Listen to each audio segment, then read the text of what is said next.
From a sports science perspective, from an exercise physiology or a strength and conditioning perspective, there are three distinct styles of fighting. There's endurance, there's middle distance, and there's power. Now, how I refer to them, which might make it more confusing or it might help you, but the titles that I use, there are the grinders. The guys who will use their endurance and their skill to exhaust you and force you into making a mistake and then submitting you or ground and pounding you, and they finish you. The Diaz brothers are the best example of successful endurance fighters kicking ass. Middle distance or middle endurance aerobic style fighters make up the bulk of fighters, and I'm citing examples from MMA. That's my passion, but this also applies to boxing, kickboxing, all combat sports actually. Jiu-jitsu has different games. You have your game where you're more top heavy, you have your game where you're more defensive.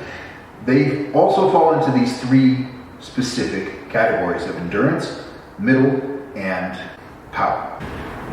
The mid-range energy system, I refer to those as bell-to-bell fighters. They're the guys that win more rounds, they go out, they win the rounds, they fight bell to bell, they push the pace, but they don't really finish. They have less than 50% finishing ratio, but they win a lot of rounds. And GSP is the classic example of a bell to bell fighter. Demetrius Johnson is the current example of a technician who runs the pace, pushes the pace, and wins the rounds and accumulates the points and gets the judgment. Most athletes are going to fall into this range. And then there are what I refer to as the Mars fighters. Mars is the god of war. In a Tyson fight, you knew what was going to happen. It wasn't if somebody was going to get knocked out, it was when somebody's going to get knocked out. Ronda Rousey is a Mars fighter. She gets in trouble if it goes into the second round. Ronda's going to finish it. Until she retires and starts making movies. That's probably what's going to happen. Robbie Lawler is another Mars fighter. He's going to kick your ass. He's going to knock you out. If you're in a fight with Robbie Lawler, you know it. Those are your three styles of fighting from a fuel systems perspective, from an exercise physiology, from a sports, from a conditioning perspective. You've got grinders, you got bell to bell, and you got Mars. Okay? With the Mars style of fighting, everyone else is a bell to bell fighter. We're a one bell fighter. The bell rings, we go out and fuck you up. If the second bell rings, that means me as a fighter, I didn't do my job. So the bell rings again, I get another chance. It's like in video games, you got 3 lives, right? Or 5 lives, however it may be. But each time you lose a life, you didn't get the job done. The second bell rings, you didn't do your job. Right now, the state of the industry, and when I talk about the industry, I'm talking about combat sports as a whole. So this is including jiu-jitsu, judo, the Olympic sports. I don't know that much about taekwondo. Combat sports, umbrella, all inclusive, but primarily boxing, kickboxing, and MMA, because those are the big ones. The state right now of the industry, we're at a crossroads. Now, the last time I remember the industry being at a crossroads was when the Gracies burst on the scene with the UFC. Now, I say they burst on the scene, they've been doing it in Brazil for centuries before that, but as far as the general public knew, in the 90s, the Gracies came and shined a big old spotlight on the hole in everyone's game, which was ground fighting. There was 3 reactions. There was denial. Oh, well, in a real fight, that stuff doesn't work in a real fight. I would bite them and I'd come around with my dragon claw and pull their skull apart. Okay, so there was denial. There was the reaction of, oh, I've got a big hole in my game and I guess we got some learning to do. And then there was the deification. There was the people that went, oh, jiu-jitsu is the end-all be-all. It's the ultimate martial art. There is no ultimate martial art. There are only ultimate fighters. Now, what's happening is similar with strength and conditioning.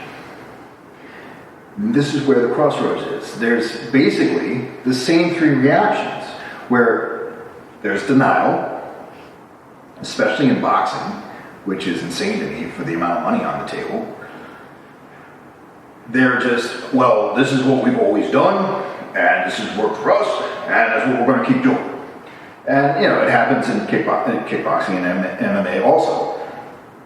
MMA, there's camps that have their way, and that's how they do it, and they're not looking for new information, they're not reading the research.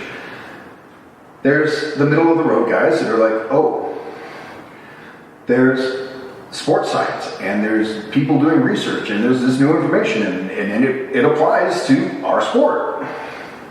And then there's the one-size-fits-all guys, the guys out there that are promoting their brand of circuit training, or their brand of functional fitness, or blah, blah, blah, blah, kettlebells. So there's the marketing nonsense of this one program is the program for MMA, or the program for boxing, or the program for whatever. And that's on par with the deification of jiu-jitsu. So, if you're still with me, right now we're going, all right. So this is an area of glaring weakness that has not been very well understood. It's a new science, it's a new sport. And we have some learning to do. Here's the thesis I want to get across. Here's the point that I'm trying to make to you. Your style, your program, your recipe of strength and conditioning is completely dependent on how you fight. How you fight is completely dependent upon your physical body, your capability, your genetic makeup, your personality, and your style. Your personality and your genetic makeup determine what style you use, or at least it should, and your style determines what program is appropriate. How you fight determines how you train.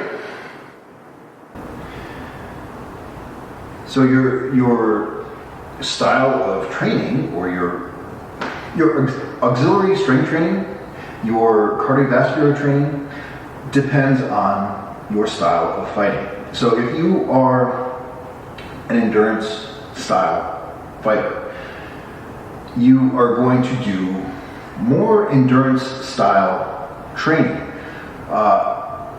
It's okay for endurance trainers or endurance fighters to run, to do long runs.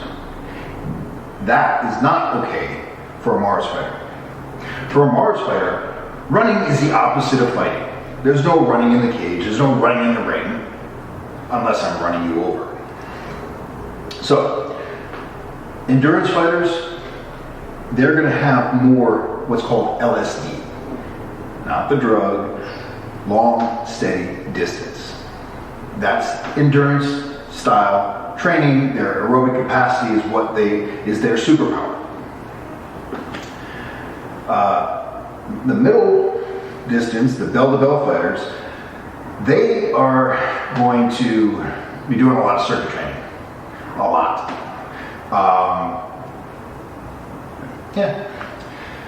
And then the Mars fighter, they're going to be doing some LSD, but it's going to be hidden. in their skill work, in their sport-specific training. Circuit training, don't have time for it. They're going to be doing a lot of strength training, a lot of explosivity, a lot of power training. Something that's really important for me to point out right now. Power training, plyometrics, heavy lifting,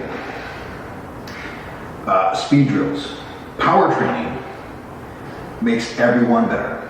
Everyone. Every athlete on the planet,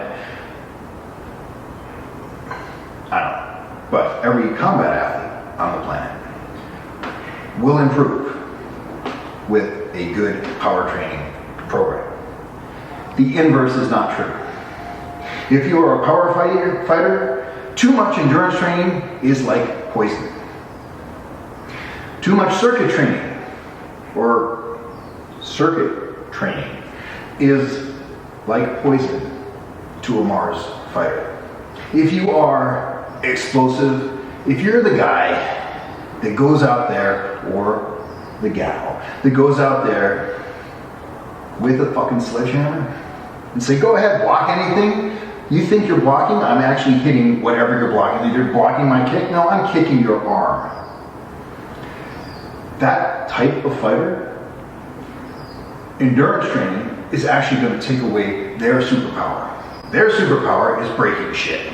I don't care what I hit, I break it. All right, so in summary, there is no one-size-fits-all strength and conditioning. I don't even like calling it strength and conditioning, because to me, conditioning is toughening, is pain tolerance and remodeling. You condition your knuckles, you condition your shins, you condition your elbows to tolerate impact and destruction. That's what conditioning is to a warrior, a combat athlete. But in the industry or in other sports, conditioning means cardiovascular, which is silly to me, but that's what it's come to mean. Anyway, how much cardiovascular training you do, how much aerobic training you do, how much anaerobic training you do, how much power training you do, how much strength training you do, all depends on what style fighter you are. And if you don't know, figure it out fast or choose a different career. All right, I'll talk to you later. Hey, guys, listen. We are making the world a better place. We're saving lives. Subscribe to my YouTube page. And if you're not on YouTube, if you're coming across this through another venue, Facebook, whatever, log in to YouTube and subscribe. Thank you.